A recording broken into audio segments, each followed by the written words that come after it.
Without further ado, here's Peter Jepsin. Well, thank you for your warm welcome. I've had a cold. I've lost my voice twice this last week. I didn't want to tell Kathy that. I'm delighted to be with you. I've got a little message that I want to deliver to you. Let me introduce myself just so you can kind of get a feel for me. I think it'll be better that way. Kathy's taken just a minute with introducing you to me. It's this level. Can you hear me? Oh, I don't particularly like that thing we're doing. Is this okay? Can you hear? Oh, great. Well, when I was in the 9th grade, I got cut from my football team. And I loved football. I stole the jersey. I kept it. My mom thought it had so many holes in it, she ripped it up and made it into a dust cloth. I cried for several weeks. I didn't know what I was going to do with my life. It had come to an end. And when I was in the 4th, 5th, 6th grade, I was bigger than everybody, and then I stopped growing, and everybody else just kept growing. And so by the time I got to 9th grade, I was a little kid, and we had 4 of our football players went on to play pro football in my grade school, and so we came from a tremendous football background. But anyway, I'm pretty sad shape. My brother just took state in wrestling, and he said, "Peter, you really ought to do wrestling." Now I'm about 8 inches taller than all my brothers and sisters, and so he was about this short, but he had all these muscles, and I was skinny as a rail. But I said, okay, and he said he'd help me. So he took me over to the junior high school wrestling coach and introduced me. And he was so excited. He said, if you're Jim's brother, he said, this is exciting. How much do you weigh? And he said, coincidentally, there's one weight class that's available and you fit it. So he issued me some tights. Now that was interesting. Being as tall as I was, these tights didn't fit. And when I put those things on, and then I said, you actually, you go out in public in these things? And so I went out, and I had 2 weeks before the end of the season, so I had one match left. It was with our opposing junior high school. I had a girlfriend in that school, and she made a point to come and watch me. It was kind of an exciting day, and my brother got out of high school so he could be with me. He was going to coach me. You're allowed one coach at the edge of the mat. I waited and waited, and it finally came my turn, and my brother came running over to me and said, I found out who you're wrestling. This Warner kid. I said, so what does that matter? He said, I just beat his brother in the state championship. And I know that if I can beat his brother, you can beat his younger brother. My brother didn't tell me that his younger brother has been wrestling ever since he could walk. So I get out there, and the referee puts his hand like this, and that means wrestle. I didn't know that. And this little kid, much shorter than I with all these muscles, he put a fireman's carry on me, dumped me on my back, and my brother said bridge. Now bridge means you get your back off the mat. I thought it meant go the other way. The referee slammed his hand down. I was pinned. This kid started running around the mat and ran off the mat. I thought, I didn't understand that what I was pinned, that the match was over. So I couldn't understand why I couldn't keep wrestling. I said, did I scare this boy or something? And so I looked for my brother to see, to ask him a question, and he'd disappeared. He was a little embarrassed. And so what happened was, it was a remarkable event that I've taken great claim to, and this is how I'm going to introduce myself today. The PA came, a big loudspeaker, the boys came over and said, we have a new record for the fastest pin in the history of the school. 7 seconds. My nephew last year called me. He just started East Junior High there in Boise, Idaho, and he said, Uncle Pete, he said, your record still stands in our school. Now, so I don't really tell them which side of that record I'm on. It's just that I hold the fastest pen. That record, that's a marvelous claim to fame. So I stayed with wrestling. My brother did help me. I wrestled through high school. I had a chance in my junior year to wrestle Warner, and I beat him by decision. Didn't pin him, but it was a marvelous event. And then let me introduce some things that later had a major impact on my life. My folks got a divorce, and I found some new freedom. They both wanted me to stay with them, and I was pretty independent and had my own job and a car and everything, so I chose not to stay with them. I found a fellow who, his wife had recently passed away. He was an elderly gentleman. He was retired, but he had a big, huge home. And he said he really liked me around. I cut his grass for him and that sort of thing, and so he let me move in. So my parents were really angry that I didn't stay with either one. And so at age 16, I was on my own. No one checked with me at what time I got in, and it was quite a period of freedom. I thought I would enjoy that freedom. As the years went on and I got out of high school, I had my own little Volkswagen. And one night I just got done having a date with a close friend of mine. We double dated. We took the girls home. And coming back into Boise, Idaho, my little Volkswagen somehow got mixed up in the middle of another, on the other lane in the middle, and another car coming the other way hit me head on. I was thrown forward and trapped, and as my car exploded, then I was covered with flames and gasoline, and so I sat there and burned for several minutes. There were some men that were in the parking lot at Albertsons, and they saw it, and they ran over and got their coats in and tried to get the fire out, and finally pulled me from the wreckage. The ambulance came. I was taken to the hospital. After 3 hours of fighting for my life, they couldn't find any life signs, and so they covered me with the sheet. And I was declared legally dead. I remained there for about 5 hours. I started to, when you're burned, you swell up a great deal. And you also go into a coma. And I was in a deep, deep coma, and that's why they couldn't find any life signs. And so after several hours, the nurse was walking by, and my arm flinched under the sheet. She became a little alarmed.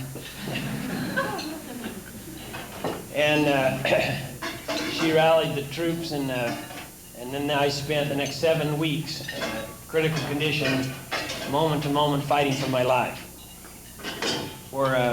I didn't know, but for the next 2 years, I would be in that hospital, and I would be, I was thought to be blind.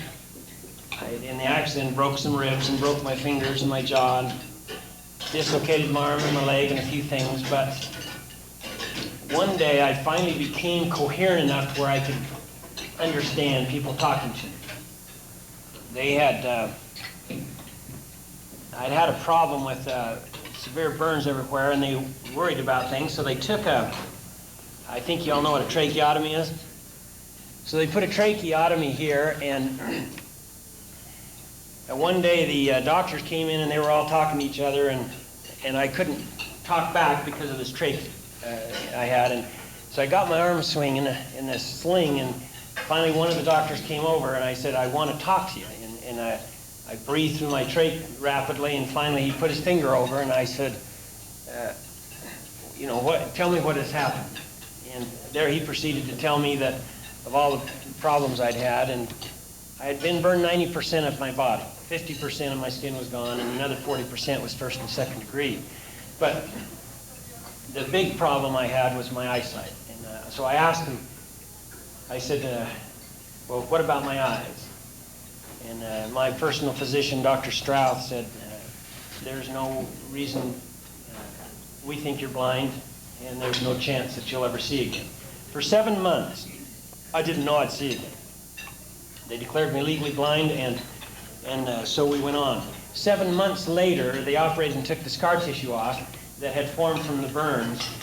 And when they took it off, it hadn't damaged my retina, and therefore I had my eyesight. As I went through about 48 major surgeries, 28 major surgeries, probably the average length was 6 hours each. And in all those operations, I'd go under, I'd come out, had some very interesting experiences stretched out over many, many years. I got in a bad habit, ladies and gentlemen. It was, this, I don't really like remembering all this, but I'll tell you this part and then I'll get on to some fun things so I don't depress you too bad. But you know, when every Friday, the hospital felt it important to have an accounting financially. And so at noon, Mrs. Brown would come to me with the bill, the running tally, and that would depress me more. I didn't have any hospitalization coverage, and not living at home, I didn't have, I was the responsible party. And, every once in a while I'd get my hopes up, and then every Friday at noon I had this experience. I think some of you might be able to identify with that. So here I am, really depressed. But the most serious emotional impact on my life, which later I learned how to overcome it, was that not one close personal friend ever came to visit. I think I understand a little bit why now, later on as I've grown up a little, but at that time, my friends didn't know how to come and talk to me. They didn't know how to approach me. What would they say? I'm blind. They gave me no hope to live. They severely burned. The smell, the stench that is accompanied with my particular accident. And so they chose to stay away. But emotionally, it took me and flushed me down the toilet. And so every night, I would find myself thinking about my problems. And then occasionally, my mom and dad would come. They came often, but occasionally they would come together. They would arrive at the same time. And my mother would be on this side of the bed, and my father would be on this side of the bed. And I loved them both dearly. And yet to feel that schism was probably the most painful thing, far more painful than being burned. So I think I understand a little bit about some pain and about some problems. Just recently, as you know, we celebrated in 1992 the anniversary of Christopher Columbus discovering America. Do you remember that? You had the movies and all that. It was marvelous. One little thing I was unaware of, I don't know that you are, but they had, it's a true story. They were having a dinner in his honor. Many years had gone by since discovering America, and they had put a big dinner together. And to that date, they had 28 major excursions from Spain over and back.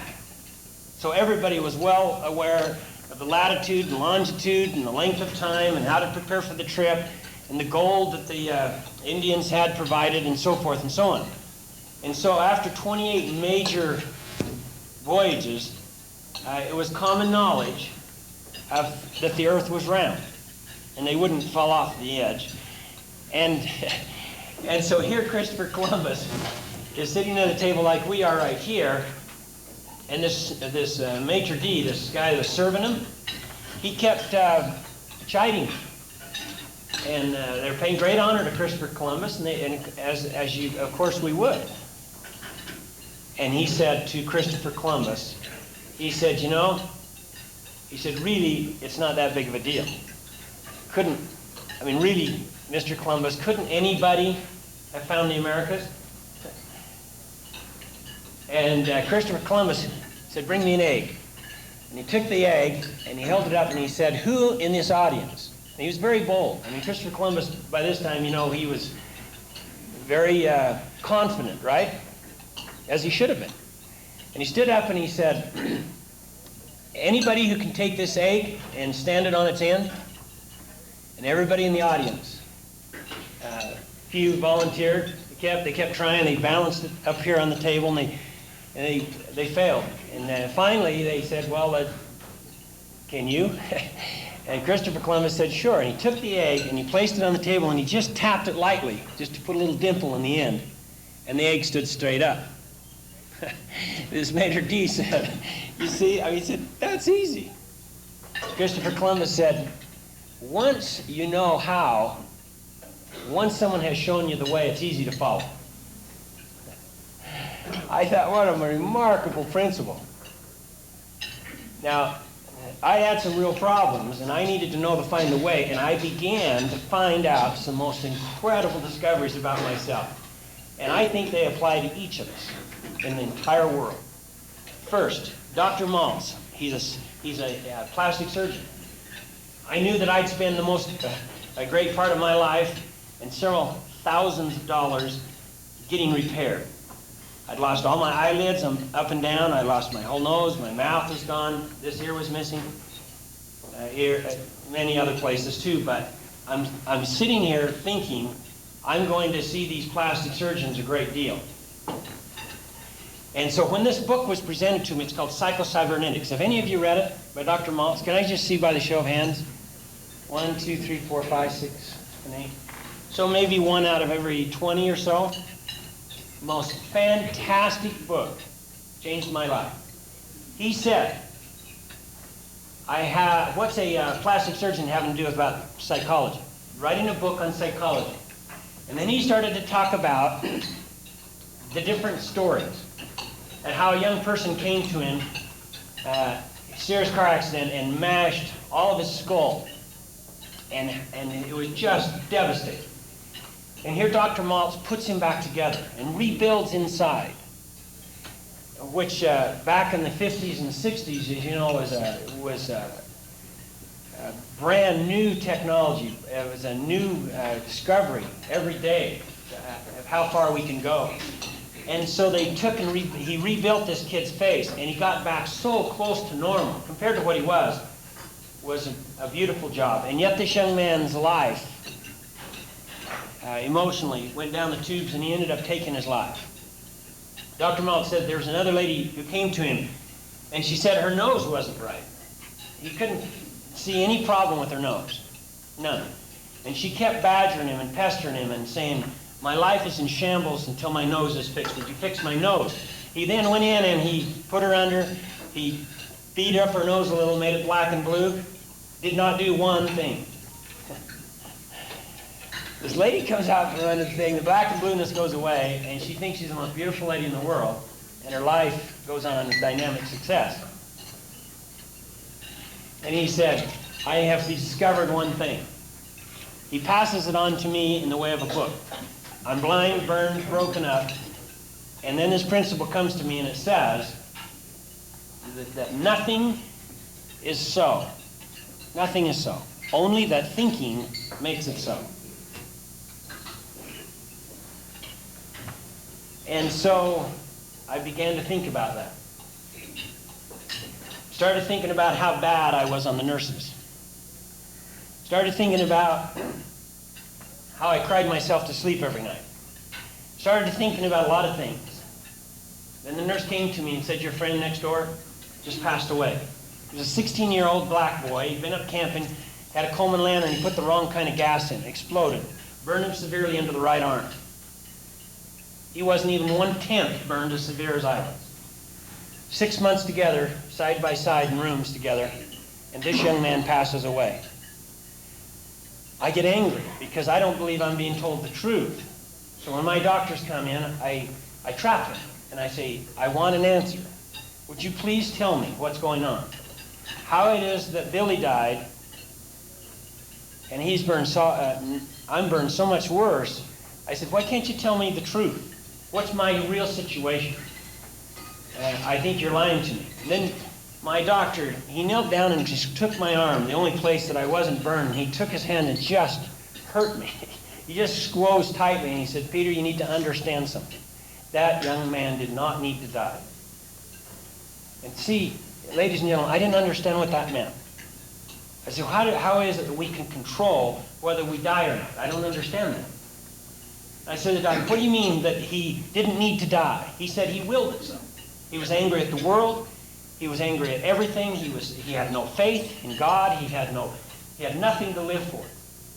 He did, but he didn't personally identify any of that in his life, and so he gave up. And he said, Peter, you have so much more going for you. And he said, you have a faith, a strong faith in God. And he said, you have a will to live. And he said, it's a joy to be with you. Then I remember how many times I cussed him out. So then I'm thinking about this thing. Ladies and gentlemen, it's the most incredible thing to learn that whether you're handsome or ugly had to do with right here. So I changed. I just said that I'm the only normal person in the world and everybody else is screwed up. And you know what? It's true. Excuse me. That's terrible. It's just that I said, okay, I'm going to put Dr. Maltz's principles to the test. I'm going to go out. I'm going to maybe one day get out of this hospital, maybe. Maybe one day I'll be able to see. Maybe one day I can walk again. Maybe I'll just see if I can go to college. See if I can get a degree. Let me see what's the hardest thing in the entire world to do for an employment. It's got to be selling life insurance. So I said, boy, I can't think of anything worse. That's what I'm going to be. And I said, I'm just going to see if I can't prove what Dr. Maltz is saying is false. You see, if he's wrong, I'm going to go to hell in a basket anyway, right? End up in a shrink ward and, what else? If he's right, that all that matters is what's going on here in my brain. Does this make sense? Because if he's right, then my whole life is before me, and I'm a new person. And this little tragedy in the Volkswagen, it would mean that it would have little or no impact on my life. And why should, after all, being burned head to foot, scarred up and down my body, why should that have an impact on my life? Why should that alter one thing in my life? So I put on my blinders and I said, I'm normal. I'm handsome and I can do whatever I wish. And then I began to set out on a journey that has been the most exciting experience of my life. I found, as soon as I got out of the hospital, I wanted to be with some kids my age. It's been a couple of years. I was 21 at that time, 21 years of age. I went to a dance, school dance. I was transferred down to the University of Utah. The plastic surgeons were Dr. Wolf and Broadbent. Marvelous doctors, both retired. I think Broadbent maybe still is practicing at the LDS hospital. Nevertheless, I was going to the University of Utah, and I went up to this dance.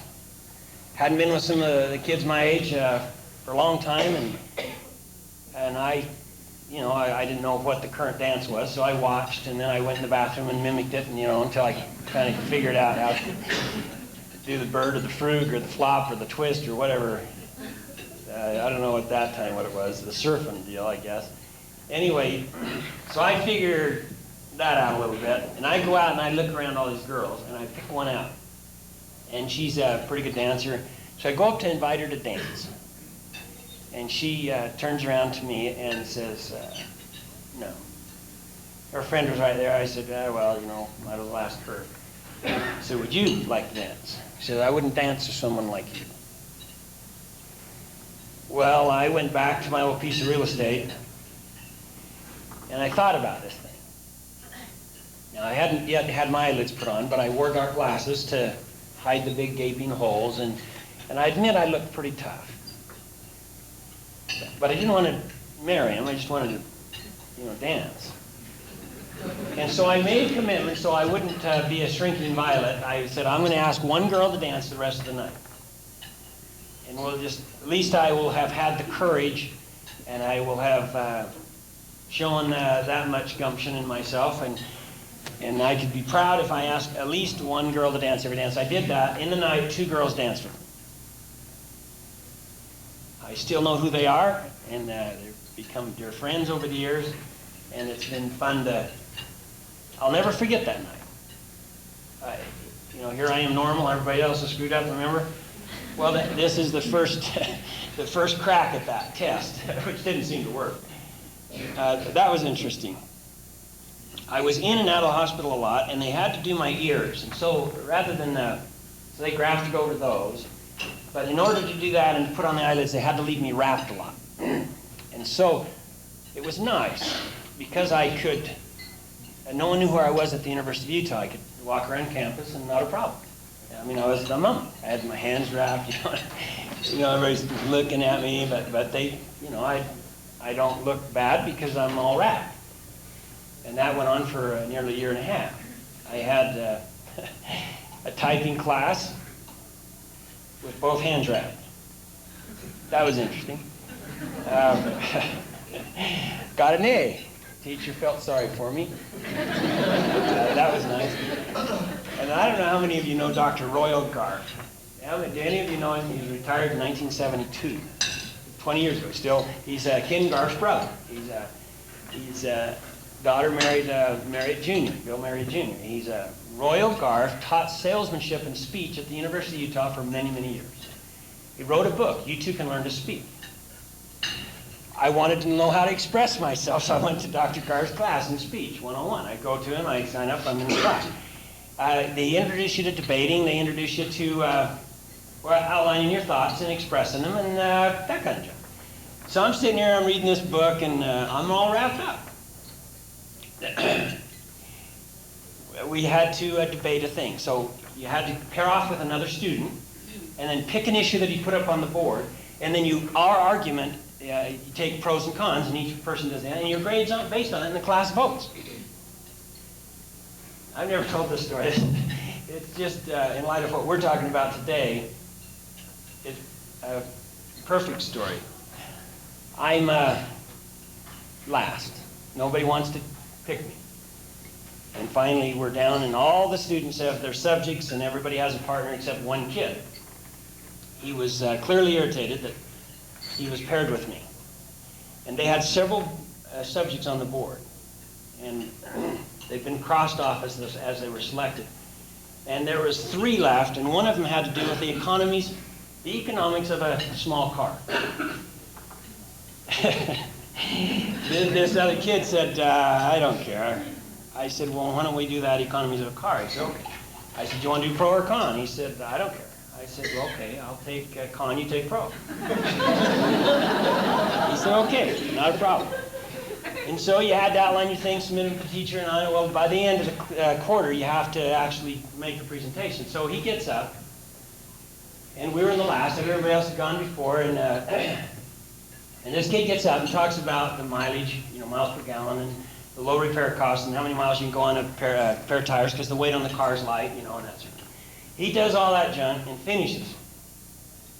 And then I get up. And I'd learned a few things in class, how to organize your thoughts and present yourself. And so I began to unwrap myself as I start telling this story. How I got burned. And I said, as I finish, and I'm unwrapping these things, and they fall to the floor, and then I unwrap this, and I'm telling the story. And as I finish my last wrap, and it falls to the floor, and the big, huge, red, open eye sockets, and the missing an ear, and this mouth hadn't been put on yet, these lips weren't there, and this was tied down here, and in the accident, it split me right down here and opened me up here, and that took several operations in a few years, but all that existed. And so as the last piece of wrapping, as I unwrapped here, and then I said, to date, that Volkswagen, that economic car, has cost me $37,000.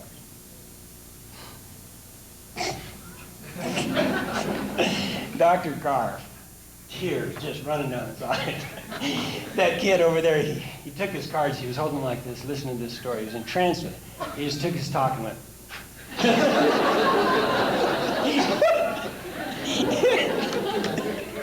Oh, what a jab.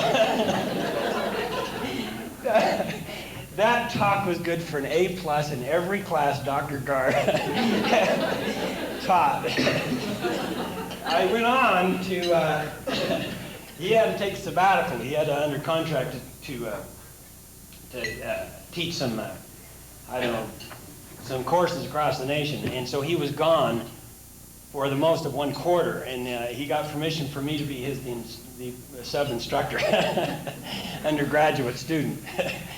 But isn't that fun? I mean, isn't that exciting? So I'm just a wild and crazy guy, but I'm learning that the world will pay you whatever you want. Doesn't matter. It is what's up here. Doesn't make any difference. I go to a few more dances. Would you be interested in how I met my wife? I was kind of wondering how that would work out. If I'm normal, how am I going to find someone else normal? And so in the LDS Church, I had a calling, and I was in the state mission presidency at the University of Utah. She was the secretary, and so she watched me call and teach, train stake missionaries, and that sort of a thing in the Mormon Church. So we were in that particular calling for about 2 years.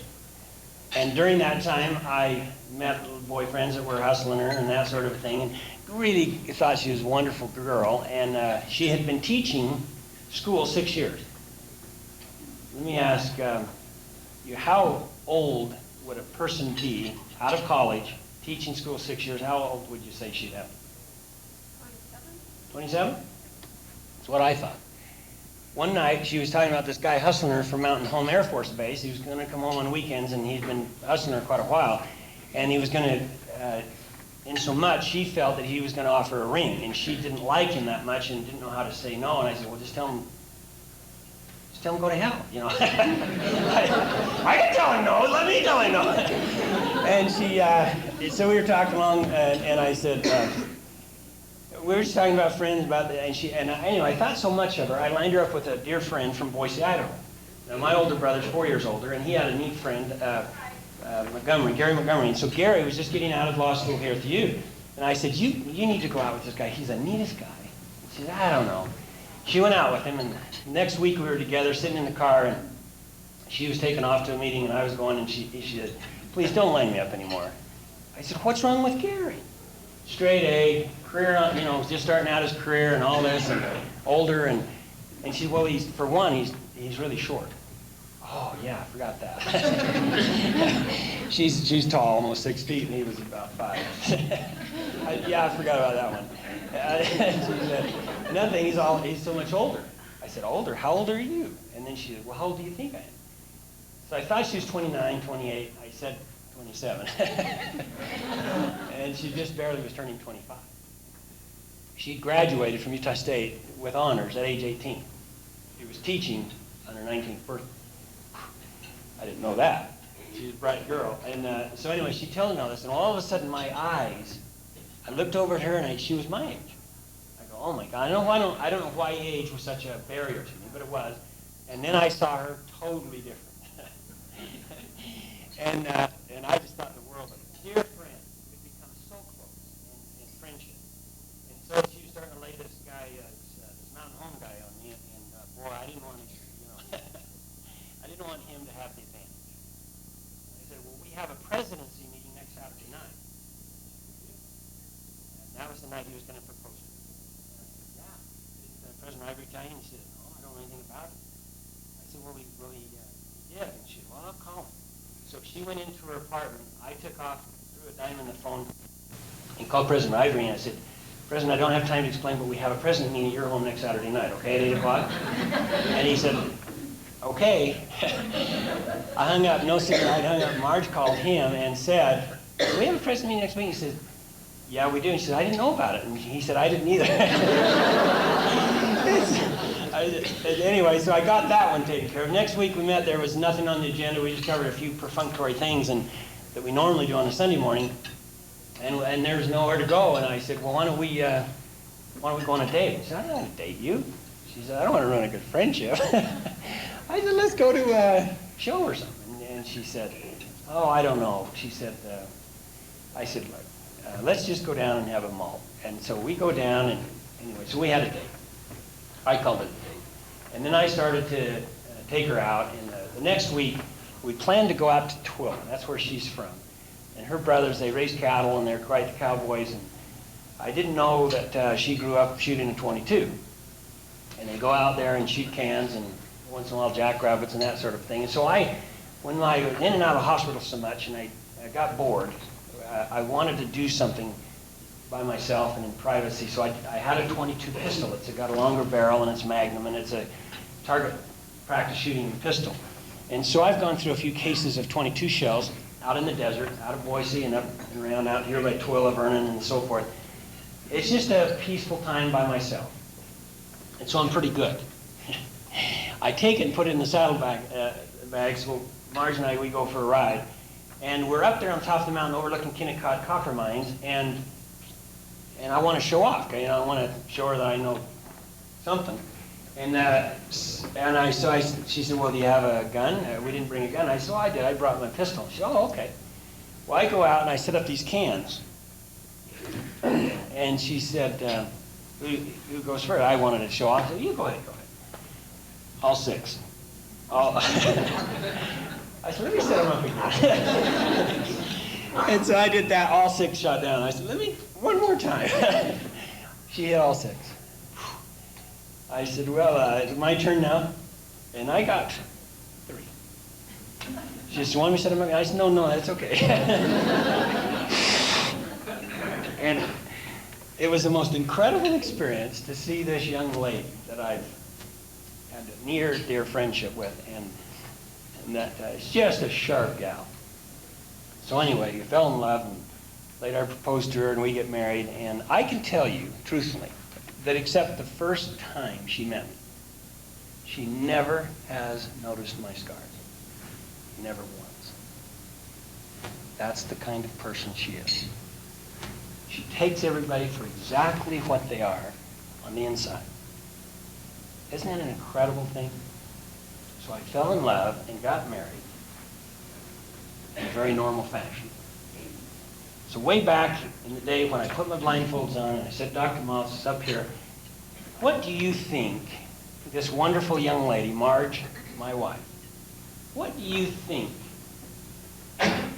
how do you think she would have responded to me had I showed a twinge of inferiority complex?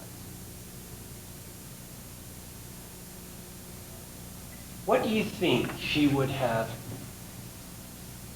done in terms of falling in love and marrying me had she sensed for a moment that when I look in the mirror, I worry about the way I look? Do you know that if it wasn't for real, that I put my blindfolds on and did exactly what psychocybernetics talk about, that the principle is it's what's up here and how you think about things, that nothing is ever so, only the thinking makes it so, and I thought I was handsome, and I thought I was normal. You know, that had I for a moment, one day, opened up to her and poured my heart out and cried, and talking about how ugly I looked and how the people treated me, and about the girls that wouldn't dance with me at the dance, I can guarantee you that she would never have crossed over and fallen in love with me, the person on the inside. I can tell you that. I know it for a fact. Does this make any sense? You see, we are not what we think we are. We're not the clothes we wear. We're not the Porsche we drive, the Mercedes-Benz. We're not the clunk that we have, the car we've parked. It doesn't matter. We are what we are on the inside. That's all we are. We're nothing more. We'll take nothing with us when we leave this world. We're not taking one thing except who we are. Did you know that wherever you go, there you are? And that wherever you go, be there? How many times are you with somebody, and they're with you, and they're looking at you like this? Their mind is somewhere else. They're not paying attention to you. When's the last 3 weeks? Excuse me. I'll go backwards. It's really interesting. I'm training these youth how to give a talk in church, you know. I say, would it help you to know that nobody listens? What do you mean? I said, who gave a talk last Sunday? And they can't remember. I said, were you listening? Well, yeah. Were you there? Yes, I was there. Well, who talked? I can't remember. I said, oh. So just when you get up to talk, just know that half of them are asleep and the other half don't care and they're not listening. Who cares? Right?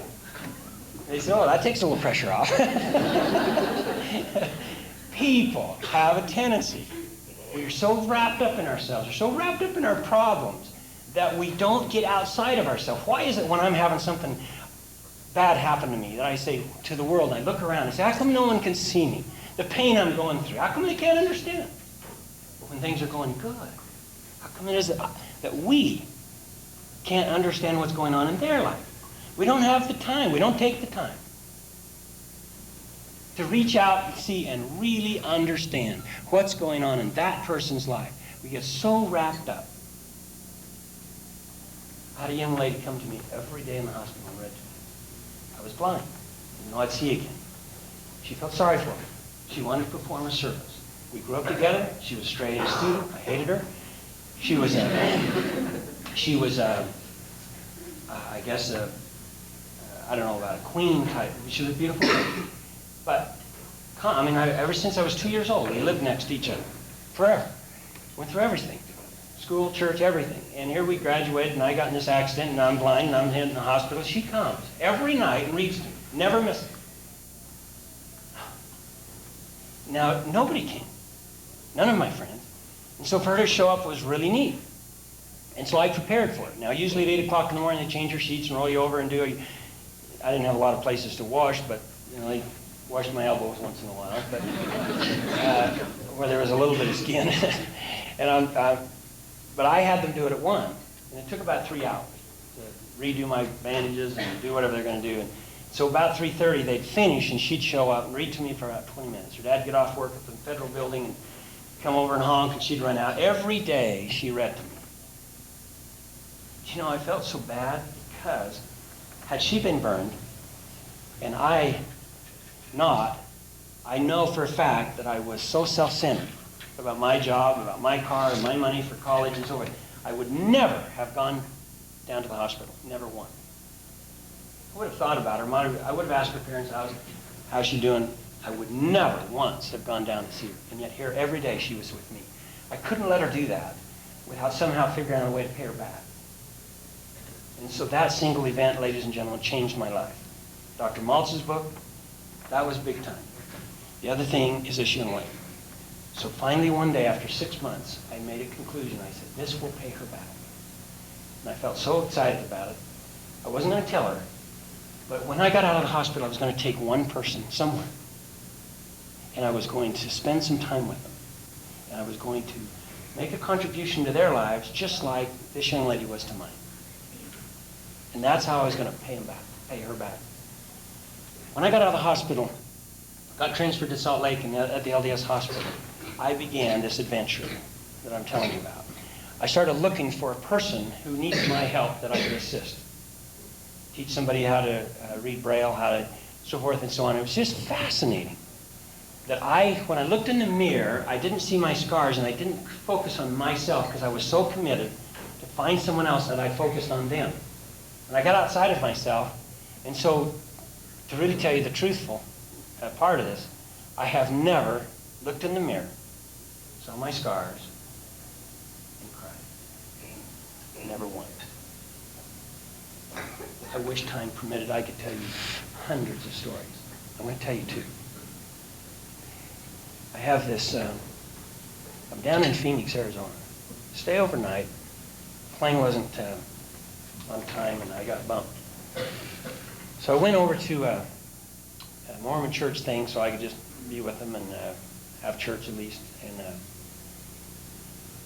this bishop, Mormon church, they don't have any paid ministry. They're just a guy that's in the local area. And he came up to me. He said, Brother Jepsin, he said, I'm so glad to see you. Would you take a few minutes with a young lady in my ward? She was 13 years of age. Her name is, change her name a little bit. I'll call her Sherry. But Sherry at age 4 had her nightgown on, was playing next to a car that they were doing something with the head and the pistons and something. And there was a glass of gas that they were pouring in the carburetor and a few things. Anyhow, it bumped down. Somehow there was a fire. Her nightgown caught on fire and burned her up the left side. And burned off her ear and burned her underneath. And So from the time she was 4 to the time she was 13, she went through a lot of reconstruction stuff anyway, she had a twin brother. They were in the 7th grade. Her brother was just elected class president. She had become a total recluse. And 6 months earlier, her mother had a tumor and just passed away. Since that time, her mother passed away in that 6-month period. Her closest, this young lady, Sherry's closest, dearest friend, her mother, was gone. And so Sherry hid in her bedroom and wouldn't come out. She attempted suicide 3 times. And this is the background, and then this bishop has me come in and sit with her. And I sit down, and there she is, and I say, "How you doing?" And she says, And I say, "Tell me a little about yourself." And anyway, we get through all this, and it takes me an hour just to get a few words out of her. And she tells me her accident. She then brightens up. She said, "Tell me about yours." And I said, "I was in Volkswagen. I got burned," and that sort of thing. And she said, she asked me some questions and that. And then she became a little commented. And we started sharing things, and she had a turtleneck sweater on, and she had this long sleeve. Well, in Phoenix, Arizona, you don't wear turtleneck sweaters. She let her hair grow long to cover up where her hair is missing, and I said, now this is one of the very first experiences that I had with someone who was similar to myself. Other stories are different, but this young lady, I knew exactly what she was going through, because I had been through it. And so towards the end I said, "Sherry," I said, I can show you how you can be a beautiful young lady again." And her eyes opened up to me, and her head was always like this, and it raised up a little, and she says, "You can?" I said, "I can show you how you can be a very beautiful young lady." She says, "You can?" I said, "Mm-hmm." I said, "If you'll do what I ask you to do, you'll have a most incredible experience." She says, "Really?" I said, "Yes." And so I wrote it down on a piece of paper, like a prescription, like a doctor. And I said, "You do this, and Dr. Jepsin guarantees that you will be a very beautiful young lady." And the prescription was, the very next time she had an opportunity to go swimming, she was to get a swimming suit, go buy one, she didn't have one, get a swimming suit and wear it, and go swimming. And Sherry said, "I can't do that." I said, "Well, that's my prescription. But you do that, and you'll have the most remarkable experience of your life." 3 months later, I get a letter from Sherry. And it's, I take it out, it's crinkly. She cried on it a few times. She said, "Dear Brother Jepsin," she said, "I did what you asked." And she said, "I had the most incredible experience." And she begins to tell me that the kids in her youth group planned a swimming party, a lot of swimming pools in Phoenix, and it gets hot. And so the girls were surprised that Sherry came, because she never did. She always played like she was sick, coughed a little, and left. And so she showed up, and they go down in the bedroom where the girls are to change, and she changes. Well, this is the first time her friends ever see her scars. And they comment about them, and she said that was terrible. She said that was not a good experience, only that her friends were so curious and that. So she has her bathing suit on, and she's walking out, and she says, "You know, I don't know why I'm doing this." But she said, "You promised, and I have nothing to lose, so I'm going to." So she hid right in the middle of all these girls. And they get out to the pool edge, and the girls start jumping in, and it's leaving her by herself. Before she could jump into the pool, then everybody noticed, and a couple of the girls said, "Look, Sherry's with us." Well, see, it was exciting to have Sherry with them, because she'd grown up with him, and he was never with them, in this way. Then they realized what they said. The boys went and whistled. You know how they sound off before they think. And they go, and then they look over there, and there she's standing. So these cat calls and the whistles, it just aggravated the situation. And then she wrote, she said, "And Brother Jepsin," she said, "I wished I was dead." And then the next, she had a little comma, and it was a different color ink. She came back later and put all this on. She said, "And I wished you were too." And So she jumped in the pool, and she said the water hit her tears, but she said the most incredible thing happened. She said, I was very cognizant of people looking at me. And I wouldn't get out and get on the diving board. I didn't know how I was going to go back in the house. But little by little, she, having so much fun, forgot that she was burned. She forgot about her scars. And she had 2 hours of peace among her friends, where for the first time in her life, she didn't think about her ugly scars. That's a miracle. And so she went on to thank me for that miracle. Now, am I a big, mean ogre? I just know that when you have problems, whatever they are, you just got to face them head on. I don't care how big they are. I don't care how small. You know what happens when you put them off? Here's Mr. Trouble right here, and he's right in front of you. If you don't meet Mr. Trouble head on, he's going to eat you alive. He'll swallow you up and flush you down the toilet. But I found something out that's most unique, that when Mr. Trouble's sitting right there, you get prepared the best you can, but then you take him and you eat him up. And you just meet it head on. And I've learned 2 things. One, it's never, ever as big as you think it is. Never. Think it's bad to get burned 90%? It's no big deal. I've been through it, I know. Think a little bit of pain? Yeah.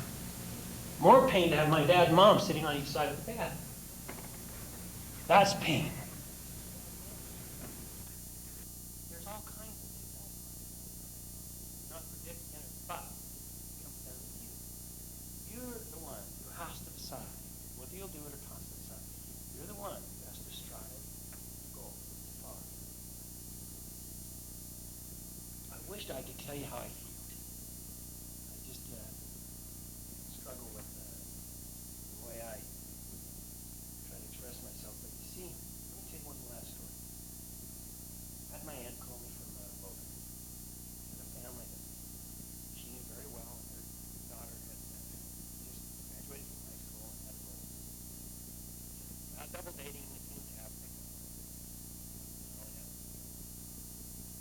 And I tipped over on the gravel and said,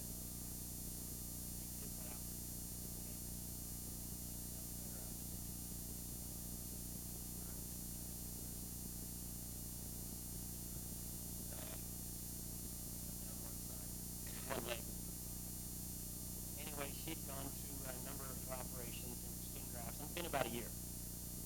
And I was very quiet, very recluse. She didn't come out in public or anything. And the aunt, my aunt, she's just a darling girl. And Kay would be wonderful for you to meet. And I said, I'd be delighted. But I said, I kind of have a rule.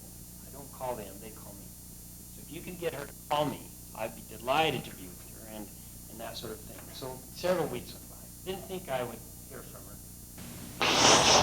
Excuse me. And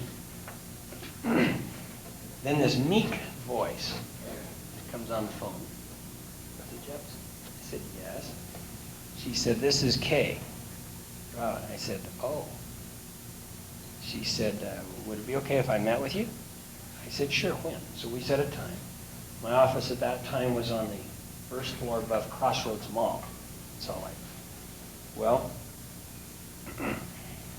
at noon came, and I left my office door open. The elevators opened up, and I had a big front glass door. And anyway, the parents were there, and they left her there. So she came in, and she had one of these brown Job stocking hoods on her head and on her arms. And she came in, and I greeted her. We sat down, much like Sherry, asked a little bit about her accident, and she asked me about it, and it took a while. Now, over the years, I had a friend that while I was going through my operation suggested I keep a picture before and after every operation. And I did that, and I had that album with me.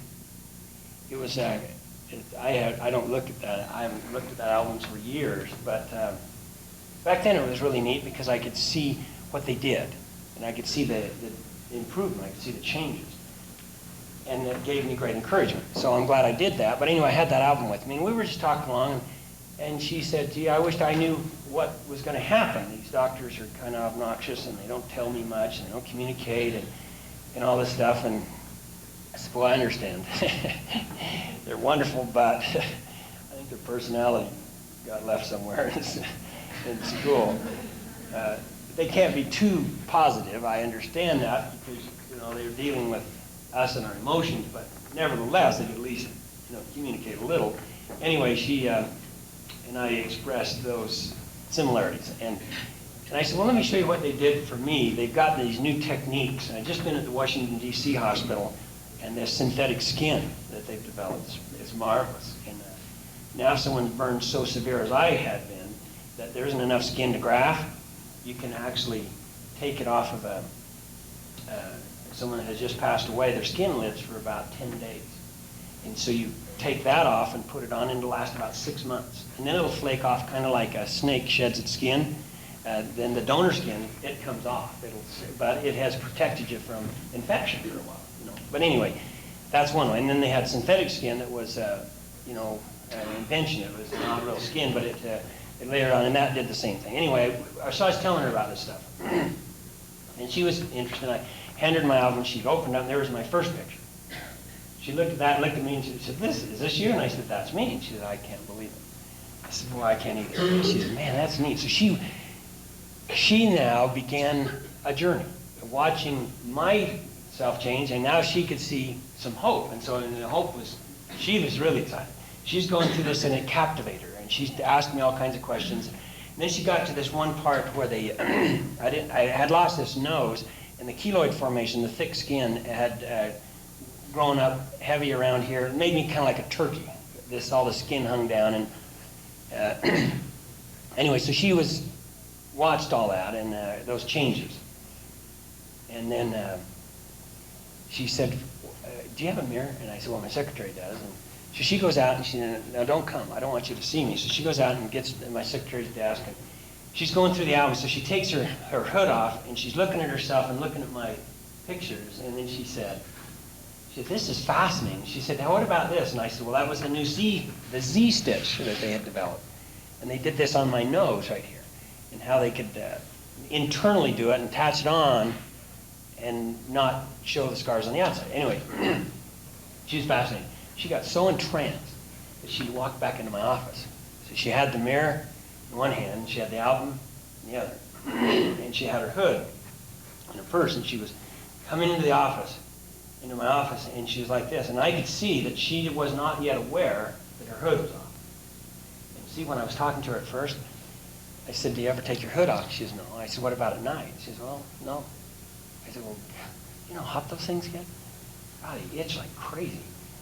I said, "Not at home?" She said, "Well, sometimes at home, but only when like I'm asleep in bed, even my family." I said, "So your family doesn't ever see you with it off?"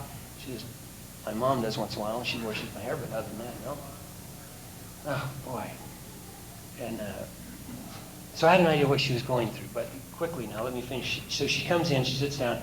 I get up so she doesn't see me looking at her. And I sit beside her, and we're sitting in like this, and I say, "Okay," I said, "this one, we go through some more pictures, and this." And I said to her, just like her, I said, "Okay?"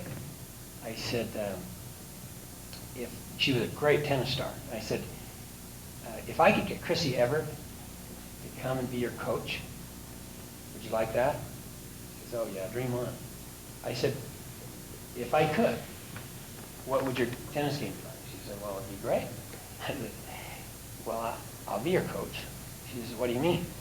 I said, "Well, I've been burned, and I've gone through this thing. I know a little bit about it, and I've had to learn how to help people, put them at ease and that sort of thing. And I figure I'm a pro. In this particular burn situation," I said, "Can I be your coach?" She said, "Would you really?" I said, "Sure." She says, "Okay, I'll do that." And I said, "Well, you got to do what I ask." She said, "I promise." I said, "No, I'm serious. I mean, I'm the coach. You got to do what I ask, or we don't have a deal."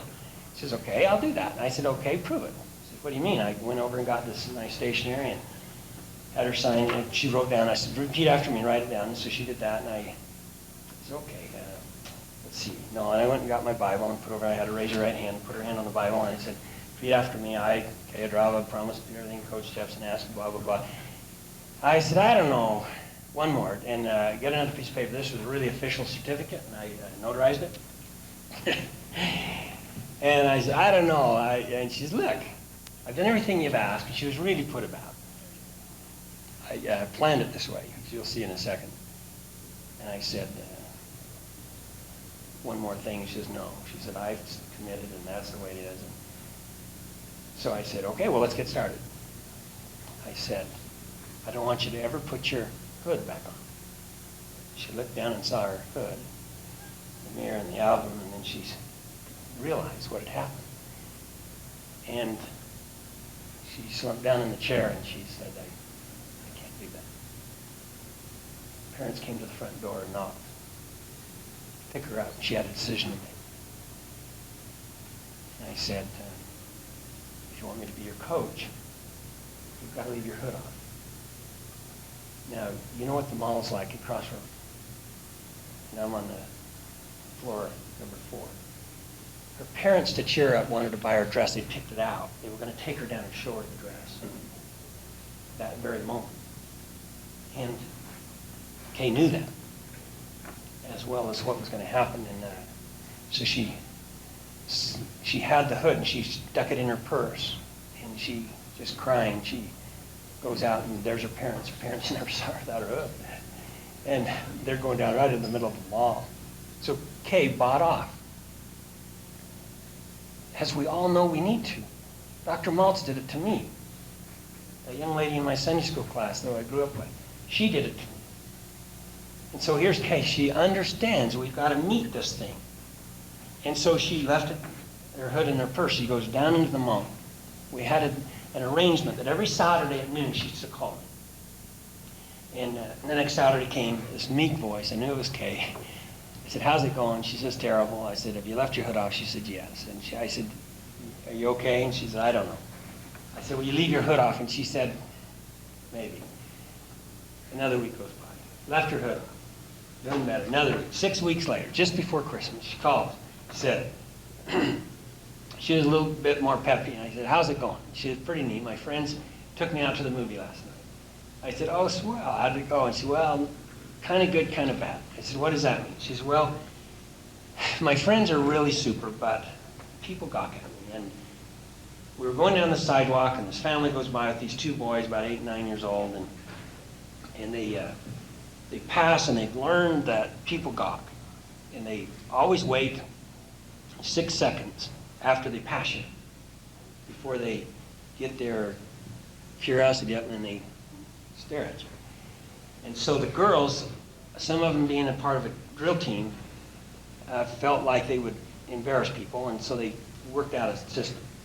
And when they pass somebody on the street, then they count 6 steps, and then all of them turn around and go, gotcha. And so they all turn around and go, gotcha. And so this family went like this, and the mom and dad and the 2 boys, and the 2 boys, they go around, they're looking at Kay, and the mom and dad and the mom's, come on, kid. And she reaches around and they're like this. And then all the girls turn around and gotcha, puffed up now. It's got some sun to it and it's back to looking cute as ever. And she'd learned how to put some makeup on and cover up some big holes. And anyway, she's just a darling girl. And it was just fun. She breezed in and breezed out and didn't give me a moment of history. Just anyway, I'm not at my office another half hour. A phone call comes. And this mean voice, my secretary says, somebody wants you. Are you Coach Jepsin? I said, I think so. Take this. And this guy, it was really sounded gruff at first. And he said, are you Coach Jepsin? I said, well, I think so. And he said, well, I just had a young lady who's my patient. Well, I think she's my patient. I said, what do you mean? She said, do you know Kay Drava? And I said, yes, I do. And he said, well, she just came in with this long list. And it specified what I had to do as her physician. And I had to sign it, and it had to be notarized. Or I couldn't be her physician. And she's getting awfully demanding, and it says that you, as her coach, have instructed her certain ways. And anyway, he started laughing. We had a delightful experience. She goes on and gets her operations done. She's married now, has 2 little boys. I mean, it's the funnest thing. And let me close. You see, this business of what's up here, let me give you this. A company had tons of problems. They had over 3,000 employees, and they were sinking fast and going broke. They called in a specialty team. They interviewed a couple hundred of the employees. They figured out some problems that were going on, and then they wrote a book, and everybody had to take a course. This is the summary of the course. Be thankful for your troubles. Ready? By Robert Updegraff. He was the specialist, they call it. Be thankful for the troubles of your job, for they provide about half your income. Because if we're not for the things that go wrong, the difficult people you have to deal with, and the problems and the unpleasantness of your working day, someone could be found to hold down your job for about half of what you're getting paid. It takes intelligence, resourcefulness, patience, tact, and courage to meet the troubles of any job. That is why you hold your present job, and maybe the reason why you're not holding down even a bigger job. If all of us would start to look for more troubles and to learn to handle them cheerfully and with good judgment as opportunities rather than irritations, we would find ourselves getting ahead at a surprising rate. For it is a fact that there's plenty of big jobs waiting for men and women who are not afraid of the troubles connected with them. That's one. This is the other. It's entitled Pain. Don't know the author.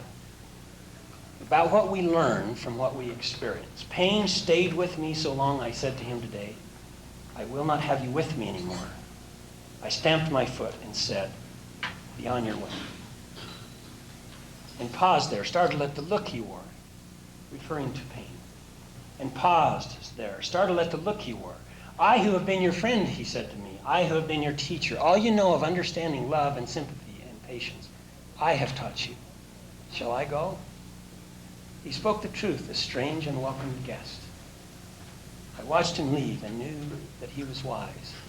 He left a far clear vision in my eyes. He left a heart growing tender. He left a heart growing tender in my breast. I dried up my tears and lifted up a song, even for one who had tortured me so long. I am so thankful for pain. It has taught me to be patient. It's given me empathy. To know what really love means. To understand a little more clearly what true friendship is. I have learned so much. And I promise you that it doesn't really matter what's out here. All that matters is what's on the inside. I've learned that. I know it to be true. It's the most marvelous thing when you can come to understand that you are the only you I'll ever be. And that it's just up to you and your own personal courage. And you can have and be and do anything you want. I know that. It's the most marvelous thing to be the only normal person in the entire world. I wish you all the very best, that you can have the courage to know what I've taught you is true. As Christopher Columbus taught that principle that it's really easy to follow once you know the way. I've given you a little indication of how simple it is to handle your problems. They are really no big deal. Just face them head on, eat them up, chew them out, spit them out, and go again. And that which we persist in doing becomes easier to do, not that the nature of the task has changed, but that our capacity to do increases. If you get really good at handling trouble, then you get really good. Let me close with this one thought. George Bernard Shaw's most famous quote, I love it. He said, all too often people blame their circumstances for what they are.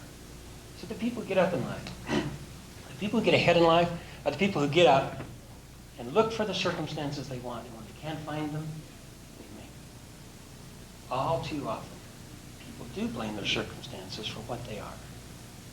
The people who get ahead in life are the people who get up and look for the circumstances they want, and if they can't find them,